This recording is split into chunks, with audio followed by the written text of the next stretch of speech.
Good evening, everybody, and welcome to another edition of the What the Fantasy Football Show. I am going to bring on our host in just a minute, but first, a couple of quick announcements. We are a proud member of the Full-Time Fantasy Podcast Network with 18 podcasts, over 40 hours of podcasting goodness each and every week. Make sure to check us out over at ffchamps.com. Look for the podcast app and find all the different podcasts. Check them all out. We got a little bit of everything for you. We have Superflex, we have Dynasty, we have IDP, and, of course, everything else that goes along with it. So come on out and check us out. Unfortunately, Mr. Mike Blewett won't be with us tonight. He's down there panning for gold in South America, and he should be back by next week, unless, of course, he hits it big. We shall find out by then. Before we keep going, I have to introduce you to our host, the one and only, the man who always gets it done, the man who brings it each and every single time, Mr. Tony Cincotta. Jim, I'm fired up to be here tonight. I got to tell you what, it's great. We actually have people playing football. The last 2 months we've been talking, there's been no football. We got guys getting injured. We got guys going out there. And we're going to talk about 6th and 7th round draft picks tonight. What a show. Absolutely. You've got to dig deep if you're going to listen to us. We don't sit on the surface. We have to dive down. I'll tell you what, it's amazing. I was thinking about one thing. I'm doing a draft, and I just made a draft pick. Jim, is there one guy that you think about and you say, damn, I wish I had him on more of my teams? The one guy to me is Mark Ingram, Baltimore Ravens running back. You look at that Baltimore running game over the last few years, and it's always been good, and they've always used a mixture of running backs. I mean, they made Alex Collins made a 5 yards per carry in the backfield there. And I think of a guy like Ingram who could catch the ball, who can also run. I think he's a guy that might be underdrafted right now. I'm having my doubts, though, Tony. I have to say, I like Ingram. I was really looking forward to him getting another job and possibly being the big down back, the guy who gets all the carries. And I'm just not loving the fact that he landed in Baltimore. First of all, you have a quarterback that wants to run more than the running backs do, and that's never a good sign for the running backs' value. But then the other thing that bothers me is that Mark Ingram has never played in an offense using RPOs.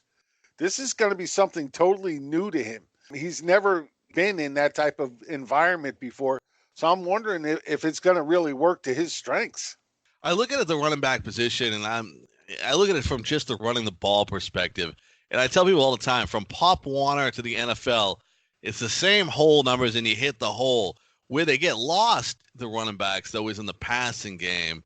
And I just don't see that in this. But the one thing I do, Jim, agree with you on is Lamar Jackson. Anytime you have a quarterback that the defense can't fear at all about throwing the ball, you got to worry about the running game. Well, absolutely. You got to worry about the running game. And look, I get it. And all the word out of Baltimore is that, this is going to be a new offense we haven't seen yet. And all of a sudden we're going to have a quarterback that's going to play like a workhorse back. Hey, look, it could be very interesting, or it could go down in flames really quickly. We'll see how it plays out. I'll tell you what, there's a lot of buzz about the Arizona Cardinals.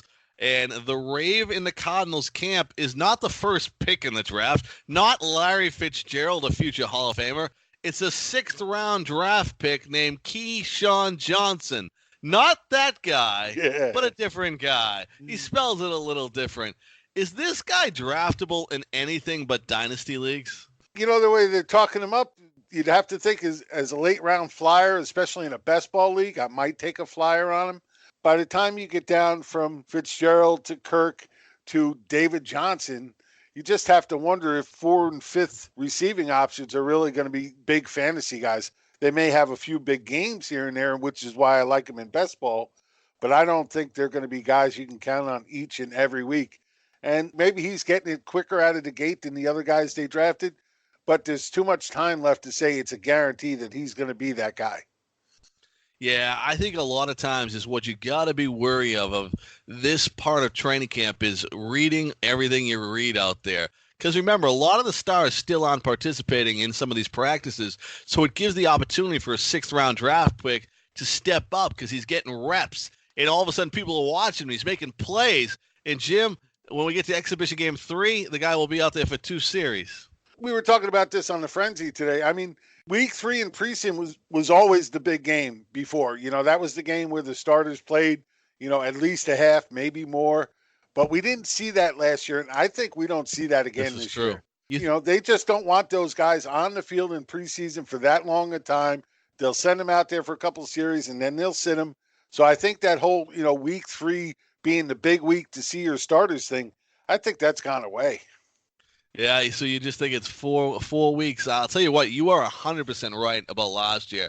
Folks, these guys didn't play at all. The starters in the NFL didn't play at all in preseason last year. So I'm interested to see how the new coaches handle this in the NFL, because that's the thing, Jim, you got to wonder. If you're putting in a new system offensively, can you really open up the first game, and that's when you go at it? Well, that's what they're going to have to do. I mean, let's face it, these coaches don't want their guys getting hurt in preseason. That doesn't help anybody. It doesn't help the team, doesn't help the player. We're seeing too many of these injuries, and I think coaches are just done. They don't want it happening in the preseason. If it happens in the season, oh well, you have to move on. But you don't want to force it in the preseason. And I think we're going to see so many backups throughout the entire preseason that we're not going to see many starters on the field at all. Jim, talk about drafting and running backs. Running backs are always the key to having a good team. We got to ask you, who has a more confusing backfield right now? The Tampa Bay Buccaneers or the New England Patriots? One team picked very early in the draft. One team won a Super Bowl. And both their backfields are mind-boggling right now. Well, I mean, there's a couple others we can add to that, but let's start with those two right now. I think Tampa Bay is going to be better because I think Ronald Jones is going to take that job. I do. He didn't do it last year. I get that, folks. He came in thinking he knew everything and was going to be able to just step on the field and make great things happen, and found out that's not how it works in the NFL. You actually have to work to be good at this level. I just don't think he wanted to put in the work, but now it sounds like he is putting in the work. All the reports that came out of OTAs, all the reports that are coming out of training camp are all positive that he's putting in the work. He's out there working hard, and he wants to get better. And I think he's absolutely a better running back than Peyton Barber is. Peyton Barber is a good backup, and that's all he'll ever be. He got the chance last year to be the big town back, and he just didn't produce anything. So I've never been a fan of his. I think Ronald Jones takes that. Now, when you go over to New England, totally different story. I mean, they bring in Damian Williams. They already have Sony Michel. They already have James White in that backfield. So, you got a lot of guys in there, and we know Bill Belichick loves to use them all. Heck, their fullback had 5 touchdowns last year. It's very hard to count on any of them from week to week just because Bill Belichick doesn't give a damn about the labels of this guy being a bell cow back or this guy being the change. It doesn't matter to him. He changes it around to fit his whim. And let's face it, in reality, that's what a coach should do. You don't want to be predictable in any way, shape, or form. And he's the best at that, especially when it comes to his running backs, because we never have a clue who's it going to be. Now, a lot of people are worried about Sony Michel. Again, this offseason, he had some issues with the leg and missed some time again. He's back on the field now, and that's a good thing. But the fact of the matter is they did go out and get Damian Harris, a guy who can do basically the same things that Michel can do and a couple that Michel can't do. He's a much better pass receiver than Michel is. So the fact of the matter is you got 4 backs in this backfield that are going to be used. And I just don't want any piece of that. I'd really just try to stay away from that totally as much as I can. One of them has to really fall to give me late round value that I'll take a shot on. Outside of that, I just can't touch the early guys. I think James White is going to be overdrafted this year based on the season he had last year when basically he was the main option, especially with no Gronk when Michel was out. He was the guy. Well, now they got a bunch of other guys in there as well. I think that it's a tough situation to own, and right now I'm going to try and stay away from it as best I can. I'll be honest with people. I've drafted James White on some teams early in drafts. I'm staying away from James White now. With all the talk about Damian Harris and how good he's looked, both as a runner and a pass receiver, I think James White is the guy that you should worry about the most as far as exceeding value. I think Sony Michel, I think they could be babying him. He's got the knee issue, and you're not going to see him on the field. The Patriots used to do this with Danny Amendola. They used to do it with James White. You'd never see these guys until the playoff time, and all of a sudden they'd be part of the thing. And I think you could see the same thing here with Sony Michel being limited, but he's still going to get the end zone work, I think. But I think the guy that's going to lose out to a guy like Damian Harris getting some opportunities is going to be James White. I think the productivity's there. And the Tampa situation's interesting to me because Bruce Arians is the biggest advocate of anti-Peyton Barber, and he's not hiding it at all. I think when you look at the situation of Peyton Barber, Barber is a guy that does everything right. He's going to be in the NFL for 5 more years, barring an injury.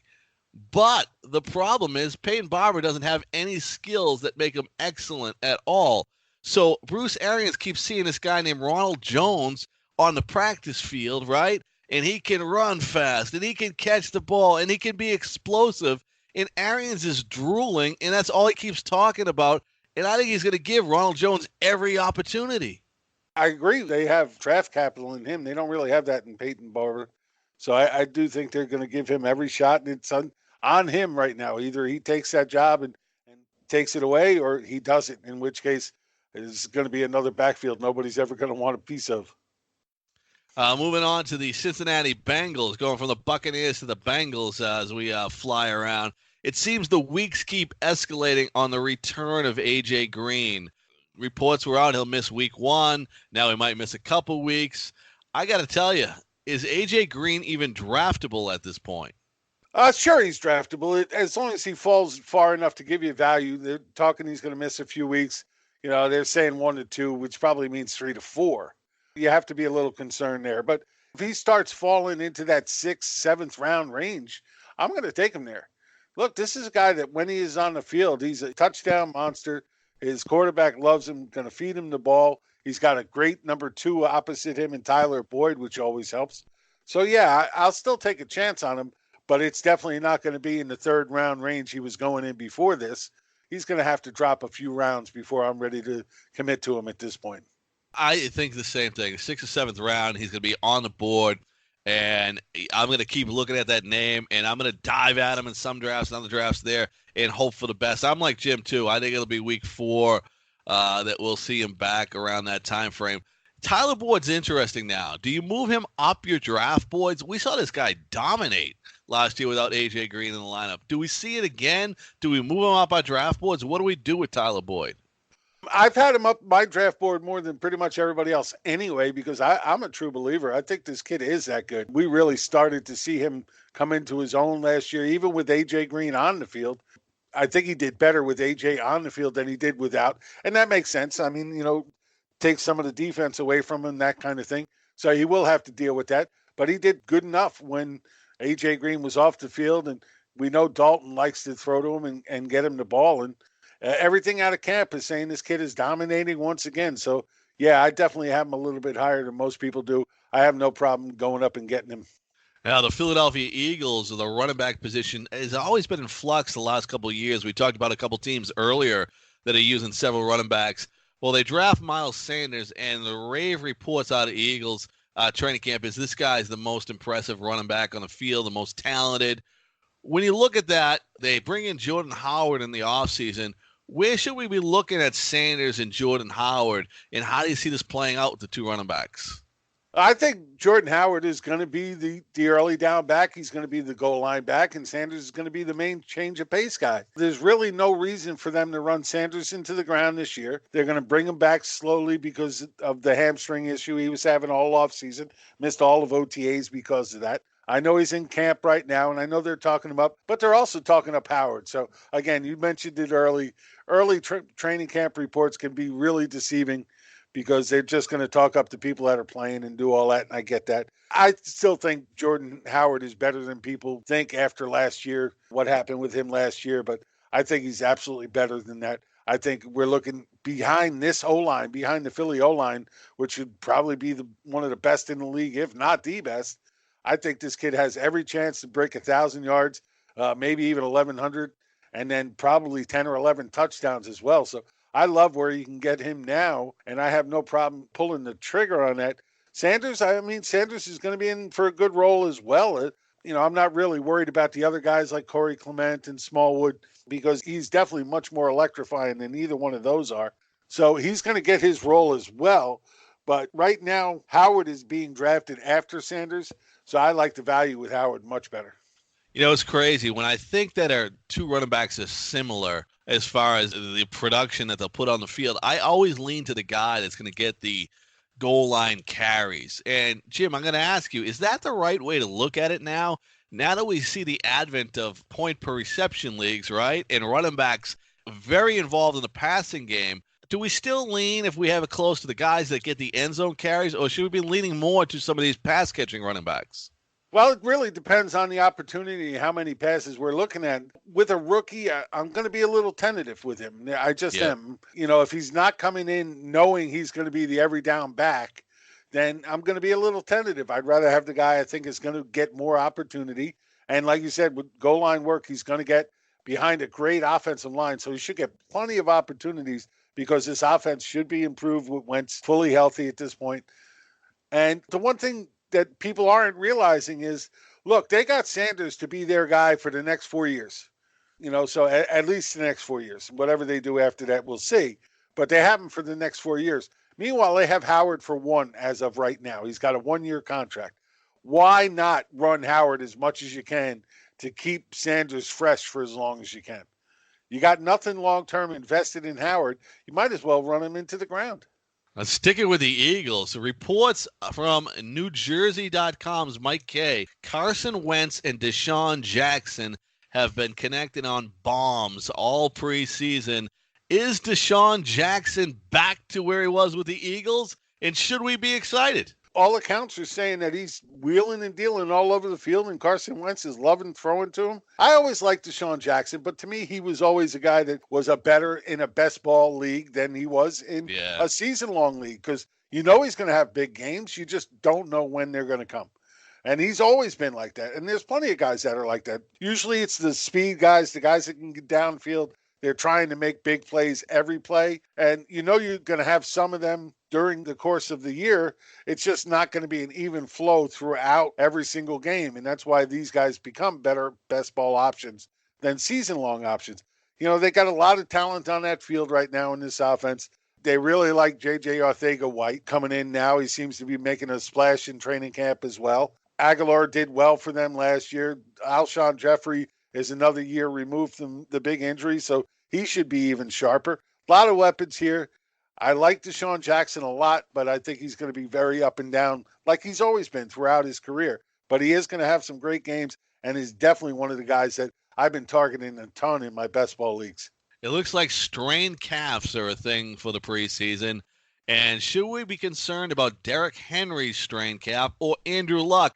According to Frank Reich, the coach of the Indianapolis Colts, set the whole fantasy world on fire when he compared the injury of Andrew Luck to Kevin Durant. For all you people that don't follow basketball listening to the podcast, Kevin Durant played for the Golden State Warriors. He missed 2 weeks with a calf injury. They're down 3-1 in the championship, so he decides to come out and play, and he tears his calf in half and is going to miss all of next season.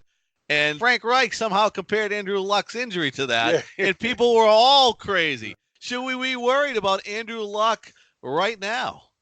Well, you have to. There's a couple reasons. First of all, you don't want to see him go down because after him, you got to be worried. But the second point for me is when he had the shoulder injury, how long did it take us to find out he had a shoulder injury and that it was going to be as bad as it was? All along the way, it was like, oh, he should be okay, a little bit of strain, he'll be fine. And then it got bigger and bigger and bigger and bigger until finally he missed, full season. And got to have a little bit of concern with that because he's never been the kind of guy that tells you all the information. And obviously this team doesn't either. So we're not going to get all the full information. At this point, we just have to wait and see how long it takes him to get back on the field and whether or not he can get on the field convincingly. But it is definitely a concern. Here's the situation there. This is a unique situation. I think the Indianapolis organization did such a bad job with Andrew Luck that they basically say, hey, let him do his own thing. And I think he just does what he's going to play when he wants to play because it got so messed up and he missed so much time. And I believe there was misdiagnosis that I think Andrew Luck's on his own situation here. Yeah, I wouldn't be surprised if he has his own doctor on call at this point after last time. We just don't know, and that's the problem. I would love to say we have all the answers, but sometimes we just don't. What about Derrick Henry? He did have the strained calf. He was in a walking boot. The walking boots come off. This is a guy with some big expectations coming into 2019. Yeah, I'm not really worried about it. It seemed like it's an early season type of injury, trying to shake the rust off.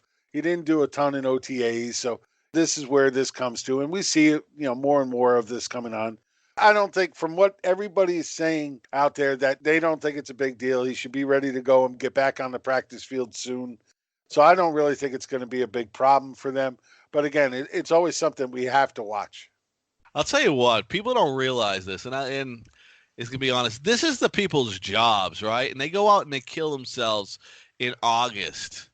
They don't start till the week after Labor Day, for real, right? There are players out there that don't think they need to be in 6 weeks early. That basically, if they got a little nick or cut, they want to expand that gym so they can not kill themselves for 6 weeks of training camp. Right, and you can't blame them at this point. Yeah, we're going to start to see a lot of these guys come up with these little minor injuries and take some time off here, training camp and preseason. Because especially if you're a vet, you've been in the system, you know the offense, you know the players involved. There's not really a lot you need to do. I'm not saying it's not good to get out on the field and take some hits and get that feel of the game going again, because you do have to do that. You can't just step on the field after having not played and expect to play at a high level. It just doesn't happen. But at the same time, you don't need to go on that field during all these preseason games, get yourself nicked up and all of that, and then still have to play a 16-game season or more if you get to the playoffs. So I think we're going to see more and more reasons why all of a sudden these aging vets or these super studs are missing camp and missing preseason for these little nagging injuries.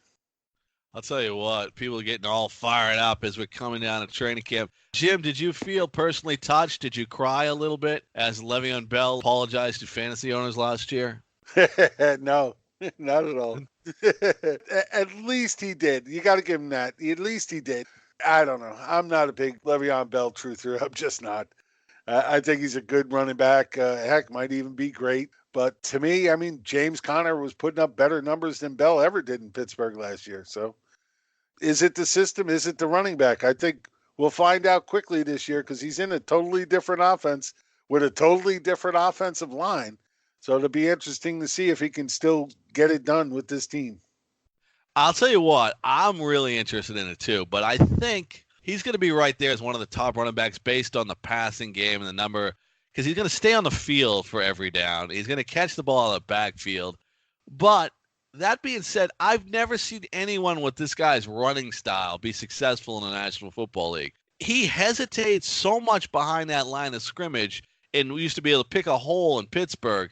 I kind of think if you don't have a great offensive line, that strategy and that running style, I want to see it play out this year. I've been saying that all off season. When you're playing behind a bad offensive line, you can't sit back there and dilly-dally because when you're sitting there trying to find a hole, by the time you find the hole, the defenders have found you. He's going to have to change his running style up dramatically in the fact that he's going to have to see a hole and hit it right away. If he tries to dance behind this offensive line, he's going to pay for it. Jim, this wasn't in my notes, but I'm just bringing it up because you just That's brought okay. it up. I didn't even get a chance to look at your notes, so go for it. The Miami Dolphins fired their offensive line coach after 1 week of practice. 1 week. They were getting beat bad by the defensive linemen in practice. Yeah. And I'm looking at this, and the offense is designing plays to get rid of the ball quick because the offensive line is so poor. And, Jim, I'm saying I ain't going to draft a single Dolphin all season long. Maybe I'll go on the kicker in some leagues. I won't rule that out. But I think the situation in Miami is going to be horrible. I think the situation in Miami is exactly what Miami wants it to be, and that's horrible. The whole slogan is out there that they're tanking for Tua for next year, and, I can't blame them. Right now, in training camp, Josh Rosen is being outplayed by Ryan Fitzpatrick. Yeah. And, look, I get it. Ryan Fitzpatrick, I don't think is as bad as people make him out to be. I totally agree. He has some really great games. He plays some good games. Of course, he has some setbacks, but he's a gunslinger. That's what happens to gunslingers. Heck, Brett Favre is the leader of the gunslingers. Threw plenty of interceptions, but he also threw plenty of touchdowns. Fitzpatrick is in that mold as well. The problem being, though, is that at some point this year, they have to get Josh Rosen on the field to see if he could be their quarterback of the future. That's why they did give up the second rounder to get him, to see if he could be that guy so they don't have to draft a quarterback next year. So the only way they can see that is by him getting on the field and getting playing time in real NFL games. And at some point this year, he's going to have to be on the field. So it's a tough situation all the way around. There's only one guy that I've been taking any shot of in this offense right now, and that's Albert Wilson, and that's like, probably 19th or 20th round in some of these really deep best ball leagues that I play in. Just because I like the kid, I think he's a good wide receiver. If he can ever stay healthy, we might see more of him. Outside of that, it's really hard. The whole thing right now is Kalen Ballage is the starter and getting all the starting reps in training camp and looking good, and I don't get it. If he is going to be good, it's going to surprise me because there was nothing I saw last year that made me like Kalen Ballage at all. He didn't show me anything on the field. So it's going to be interesting to see if that changes this year or if Kenyon Drake does end up being the starter and the early down guy and all of that. But right now, that situation is so tough to deal with that I don't want any part of it. I mean, it's pretty bad when you think about the Bills, the Jets, and I think Miami's going to be way worse than them. I'm like, Jesus, that's a bad situation for those Dolphins fans out there. Here's another situation that's bad. According to CBS Sports, Duke Johnson will not be traded by the Cleveland Browns until the trade deadline, possibly. I'll tell you what, I've been drafted and I see him get drafted. What are people doing? Well, they're expecting him to have some kind of role or be traded and hoping that he gets another role with another team, which could very well happen. Look, if he gets traded at the deadline, he could give somebody a lot of weeks at a different team if he gets in a spot where he's going to get that run. And let's face it, let's say Tampa Bay isn't going the way they want it. Ronald Jones isn't stepping up. Peyton Barber isn't getting it done. Heck, why not go after somebody like a Duke Johnson who a couple of years ago, he was a top 10 running back because of his pass catching prowess. We know he's got that down. He's one of the best pass catching backs in the league. So if he goes somewhere else, he's going to have plenty of volume and plenty of chances. The problem is you just don't know if he's going to get that chance in Cleveland right now. They're saying all the right things. Oh, he's going to have a role and he's going to be used. And, well, it's not like once Freddie Kitchens got that starting role as head coach, he went right to Duke Johnson. He didn't play him at all.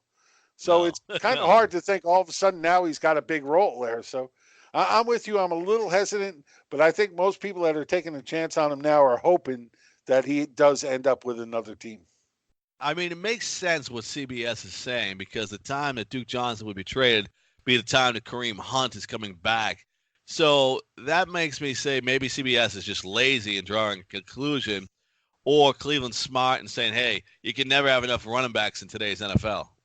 And there is that as well. Look, there's more than likely a good chance that Cleveland is going to move on from Kareem Hunt after this year and trade him and try and get something back for him because they didn't really spend much to get him. And we know he's a good running back, so somebody's going to want to invest in him. So they're going to have to get him on the field. They're going to have to showcase him a little bit. And if he gets out there and does halfway what he did before with them, then they could absolutely have some great trade bait there that they could get some good pieces for or some good draft picks for. So, it's a real tough situation right now, but I'm not really on Duke Johnson, but I know there's people out there hoping he gets traded just because of that fact. And it's a crazy situation, but make no bones about it. Nick Chubb is the guy they love, the guy that they're going to feed the ball to, but we may see him take a little step back in the second half so that they can keep him fresh for a possible playoff run when Hunt comes back because they know they have another talented back to do it. Congratulations to Saints wide receiver Mike Thomas on getting a humongous payday, the highest paid wide receiver in the National Football League, over $100 million. For now. For now, every other wide receiver should thank him. I see LeBron James thanking him. Maybe they'll carry over to basketball. I got to tell you, the Cowboys, Ezekiel Elliott wants to be paid. He wants the money. Jerry Jones says, hey, you don't need a guy that leads the league in rushing to win a Super Bowl. How many games do the Cowboys win without Ezekiel Elliott? Oh, yeah, that's a good one. I'm not really in love with any of the guys they have behind them either. I think they take a major hit without Zeke. I really do. He's definitely been their bread and butter since he's been in the league. And, While Dak definitely stepped up when they got Amari Cooper, a big part of that was also the fact that they were throwing to Zeke for the first time and getting him highly involved in the passing game as well. I think they take a huge hit if they don't sign Zeke. But the problem is they also have to sign Dak. They also have to sign Amari. And we'll see if they can get that done. They mentioned Mike Thomas got his payday, but now behind him, you got a couple guys sitting there chuckling themselves. Julio and Tyreek Hill and Cooper are all looking for that next big wide receiver contract. Now they got this one to work off of. I'll tell you what, I'm pretty sure that Jerry Jones was getting a happy ending, started thinking about Robert Kraft, and said, man, they win all those Super Bowls and they don't have a running back. I've said on this show time and time again that running backs are not what they used to be in terms of people looking at that position because of the lifespan of the running back, the hits they take. Now we don't see them on the field every down. So I think the Ezekiel Elliott situation's like this. I think Jerry Jones was getting a happy ending and started thinking about Robbie Kraft and saying they've won all those Super Bowls without a running back. And I think time and time again, you look at the way football is built today, where we have running backs that catch balls out of the backfield, running backs that get the ball on first and second down, and everybody focused on the offensive line. I think Jerry's got caught up and doesn't realize he's got a special player at running back, a guy that catches the ball out of the backfield, a guy that gets touchdowns there. I think he's worth at least 3 wins. I agree totally. I think he's one of those generational talents. Call Barkley that all the time. But Zeke is just as much that as Barkley is. He doesn't help himself by the little stuff off the field, but well, that's the problem. he could put that. You could put in a little situation in his contract though, so he would take care of those situations. But we'll see how that plays out with the Dallas Cowboys. They like to have drama. Speaking of running backs, the Chicago Tribune is stating that Tarik Cohen should get less touches with the emergence of David Montgomery and Mike Davis. Now, I look at that and say, all right, even if these two guys are good, Jordan Howard wasn't no stick in the mud in that backfield. Are we really thinking Tarik Cohen gets less touches? He might see, 1 or 2 less touches a game. He might. I'm not going to say he won't because Montgomery's a good pass catcher as well. Mike Davis has shown he can too. So I think he can. But the fact of the matter is Cohen is still an explosive guy who fits the offense, what they want to do. So I'm not really thinking it's going to be that big a hit. I'm not really worried about it. I think Cohen still gets his in the end just because of what he can do with the ball in his hands. I totally agree. And I think from a fantasy perspective, I don't think you need Cohen to get a ton of touches. We all want to get as many touches as we can, but this is a big play player. He catches the ball. So when you get the ball in a receiving situation, you're already adding 5 points at the beginning of the day, almost a touchdown by pass catches during a game, Jim. So I think this might be overblown by fantasy owners. Yeah, I think it is. And that's one of the things you have to learn about preseason and all that is trying to see past all of this stuff that gets talked about and written about, and everything's going to change and everything's going to stay the same no matter who you listen to. I'm looking over the rosters. I'm looking over the depth charts, and I see the name Devin Funchess.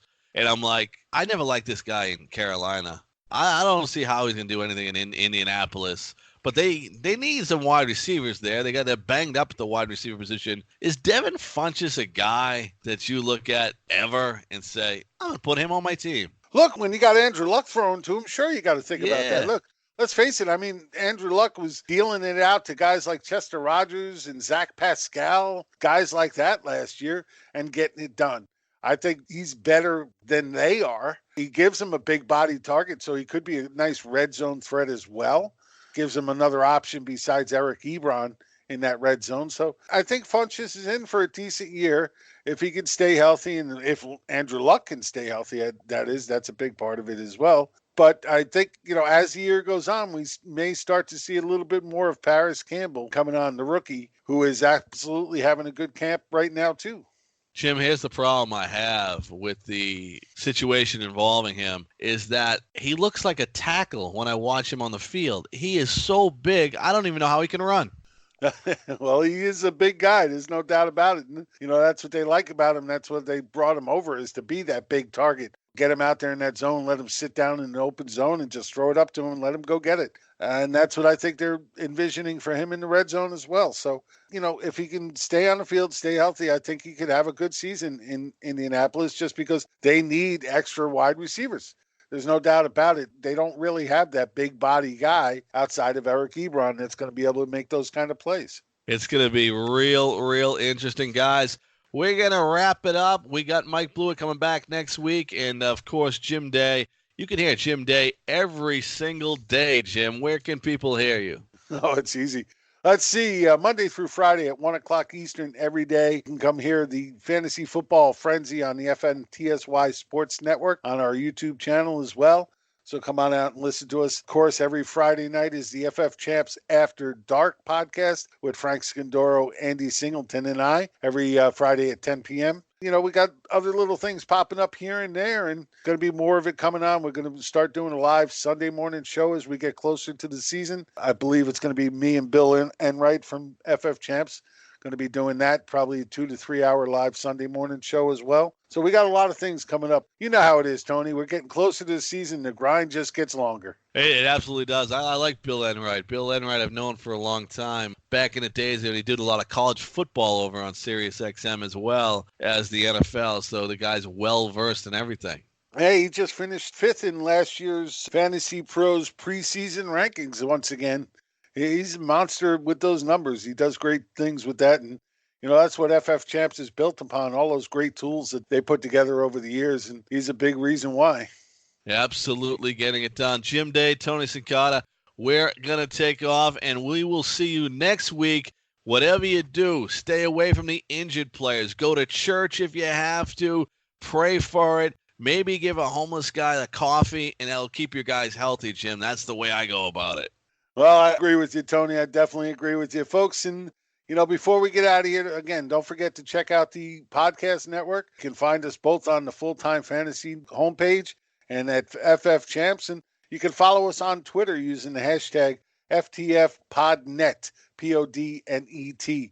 So make sure you give us a listen. A lot of great podcasts out there and a lot of quality information each and every week.